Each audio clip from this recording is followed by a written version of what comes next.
bicara tata ruang, kita salahnya sudah di titik mana Pak Yayat? Udah salah kaprah. Oke. Jadi pertama satu untuk seluruh Pulau Jawa itu ada 1.200 das. 80% rusak. Oke, rusak atau sudah tertempat? Sudah rusak, artinya sudah tidak tidak teroptimalkan kembali. Jadi kita bayangkan kalau dasnya itu sudah rusak, disinggung sedikit aja sama cuaca, pasti kebanjiran, pasti ada longsor. Dan perlu diingat ya, khususnya untuk Jawa, sebetulnya ditambah Sumatera. Sumatera itu 8 Desember, jadi Desember, Januari, nggak tahu sampai Februari, cerita sedih semua yang ada kan. Maka untuk itu kita harus sikapi. Pengetahuan kita tentang aspek keruangan, geografi wilayah, paham atau tidak? Kan pertama satu, Jawa itu bisa dibagi dua, tengah ke utara, itu pasti flood plain.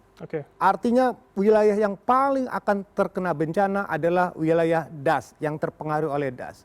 Tengah ke selatan itu perbukitan, rawan terhadap longsor, rawan terhadap aspek lain, itu udah bisa terpetakan. Nah sekarang pertanyaannya, aspek keruangannya bagaimana? Yang paling lemah itu adalah aspek pengendaliannya.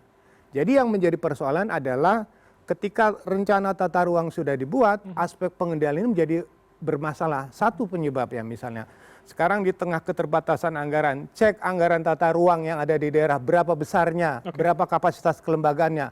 Ditambah satu lagi, sekarang pemerintah daerah ketika kekurangan dana mengejar PAD. Nah perizinan-perizinan itu menjadi catatan kita.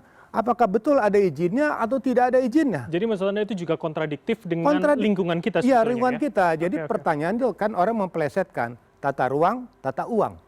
Nah ini kan menjadi catatan besar. Sejauh mana pemerintah daerah pun mengevaluasi kembali. Nah kedua misalnya kita mencatat untuk kasus per kasus.